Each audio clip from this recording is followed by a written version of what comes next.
ಚದುರಂಗದಲ್ಲಿ ಬುದ್ಧಿವಂತಿಗಿಂತ ಶಕ್ತಿ matter ಆಗತ್ತೆ. ಅದಕ್ಕೆ ನನಗೆ ಕೃಷ್ಣ ತುಂಬ ಇಷ್ಟ ಆಗ್ತಾನೆ. ನನಗೆ ರಾಮ. ಅಧಿಕಾರನ ತ್ಯಾಗ ಮಾಡೋ ಸಂದರ್ಭ ಬಂದರೂ ಹಿಂದೆ ಮುಂದೆ ಯೋಚನೆ ಮಾಡಬಾರ್ದು. ಕೃಷ್ಣ ಕಲಿಸಿದ್ದೇನು ಅಂದರೆ, ನಾವು ಕೊಡೋ ಮಾತಿಂದ ನಮಗೆ ತೊಂದರೆ ಆಗುತ್ತೆ ಅಂತ ಗೊತ್ತಿದ್ದು ಮಾತು ಕೊಡ್ತಲ್ಲ, ಅದೇ ನಮಗೆ ನಾವು ಮಾಡ್ಕೊಳ್ಳೋ ದೊಡ್ಡ ಪಾಪ. ರಾಮ ರಾಜನ್ ಬಿಟ್ಟರು ಮರ್ಯಾದೆ ಬಿಟ್ಟಿದ್ದಿಲ್ಲ. ಕೃಷ್ಣ ತನಗೋಸ್ಕರ ಏನೂ ಮಾಡ್ಕೊಂಡಿಲ್ಲ, ಆದರೆ ತನ್ನ ಗೀತೆಯಿಂದ ಇಡೀ ಪ್ರಪಂಚಕ್ಕೆ ಸಂದೇಶ ಕೊಟ್ಟ. ಚದುರಂಗದಲ್ಲಿ ಕೆಲವು ಕೈಗಳು ಸೀದನೂ ನಡಿಬೇಕಾಗತ್ತೆ, ರಾಮನ್ ಥರ. ಇನ್ನೂ ಕೆಲವು ಸಿಚುವೇಶನ್ಗಳಲ್ಲಿ ಅಡ್ಡನೂ ನಡಿಬೇಕಾಗುತ್ತೆ, ಕೃಷ್ಣನ್ ಥರ.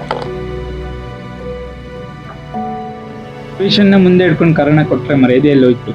ಪ್ರತಿ ಸಿಚುವೇಶನಲ್ಲೂ ಮರ್ಯಾದೆನ ಅರ್ಥ ಕೊಟ್ಟರೆ ನ್ಯಾಯ ಎಲ್ಲಿ ಸಿಗುತ್ತೆ.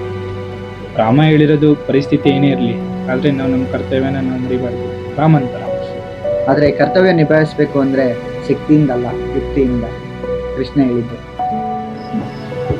ನಾನು ರಾಮನ್ ದಾರಿಯಲ್ಲಿ ನಡೀತೀನಿ. ಆ ದಾರಿಗೆ ಬೆಳಕೇ ಕೃಷ್ಣ.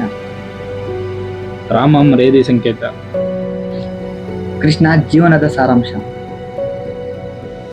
ಅದೇ ಸಾರಾಂಶಕ್ಕೆ ಮರ್ಯಾದೆ ಸಿಕ್ಕಿದ್ರೆ ಅಲ್ಲಿ ಧರ್ಮನೇ ಗೆದ್ದ ಹಾಗೆ. ಜೀವನ ಆದರೂ ಸರಿ, ಚದುರಂಗ ಆದರೂ ಸರಿ, ನಡ್ಸೋ ಕಾಯಿಂದ ಅಲ್ಲ, ನಮ್ಮ ಯೋಚನೆಯಿಂದ ಆಗಿರಬೇಕು. ಹರೇ ರಾಮ್. ಹರೇ ಕೃಷ್ಣ.